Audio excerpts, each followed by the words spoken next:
দিদি, দুর্গাপুরের মেডিকেল কলেজে আর্জি করার পরে একজন ছাত্রী ধর্ষিত হয়েছে, কি বলবেন? দেখুন, তদন্তের মতো চলবে। পুলিশ প্রশাসন রয়েছেন, সেখানে দেখবেন কে করেছে, কেন করেছে, কিভাবে করেছে। যেই হোক না কেন, শাস্তির মতো সে পাবে। মমতা বন্দ্যোপাধ্যায় আজকে বলেছেন যে বেশি রাত্রি পর্যন্ত মেয়েদের বের হওয়া উচিত না। আমি এই বিষয়ে কোনো মন্তব্য দেবো না। দিদিমণি বলেছেন, নিশ্চয়ই কিছু ভেবে বলেছেন, আমি এই বিষয়ে কোনো মন্তব্য দেবো না। মহিলারা রাত্রে নিরাপত্তা পায় না এ রাজ্যে? না, একদমই না। আপনারা জানেন এনসিআরবি রিপোর্ট অনুযায়ী পশ্চিমবঙ্গের কলকাতা সবচেয়ে নিরাপদ। এটা আমরা বলছি না, এটা কেন্দ্রের এনসিআরবি রিপোর্ট বলছে। তো সেক্ষেত্রে যদি কোনো ঘটনা ঘটে, কার মনে কি আছে এটা বলা মুশকিল। কিন্তু আপনারা জানেন যে আমরা অপরাজিতা বিল আমাদের বিধানসভায় পাস করেছিলাম, যাতে সর্বোচ্চ যারা এই ধরনের অপরাধ করবে, ধর্ষণের মতো অপরাধ করবে, সেই ব্যক্তি যেন সর্বোচ্চ শাস্তি পায়।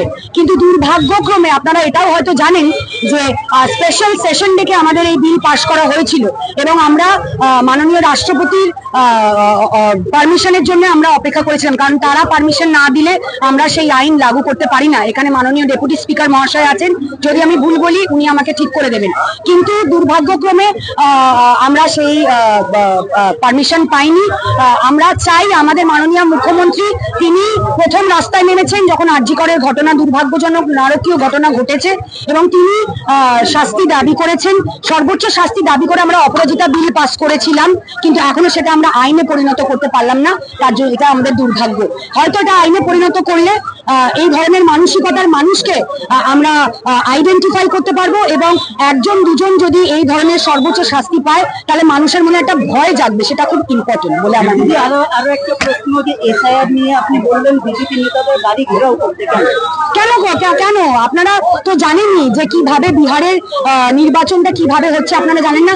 এসআইআর এর বিরুদ্ধে আমাদের কিছু নেই, কিন্তু যদি বৈধ কোনো ভোটারের নাম কাটা হয়, বিহারের যে তালিকা, যে ভোটার লিস্ট বেরিয়েছে, কোর্ট থেকে যে ধরনের ইনফরমেশন আমরা ডেটা পাচ্ছি, আপনারা সবাই পাচ্ছেন, তাতে তো এটা তো মনে হচ্ছে না যে খুব বৈধভাবে নির্বাচন কমিশন ভোট পরিচালনা করার পরিকল্পনা করছেন। তো এইভাবে ব্যাকডোর থেকে বাংলাকে গ্রাস করতে আমরা দেবো না।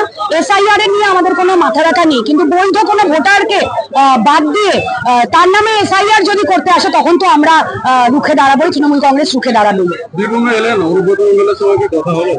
আমার সবার সাথে কথা হয়, সবার সাথে দেখা হয়, সবাই মমতা বন্দ্যোপাধ্যায়ের সৈনিক, এবং আমরা আগামী মমতা বন্দ্যোপাধ্যায়ের নির্বাচনে, বিধানসভা নির্বাচনে ঝাঁপিয়ে একসাথে লড়ব।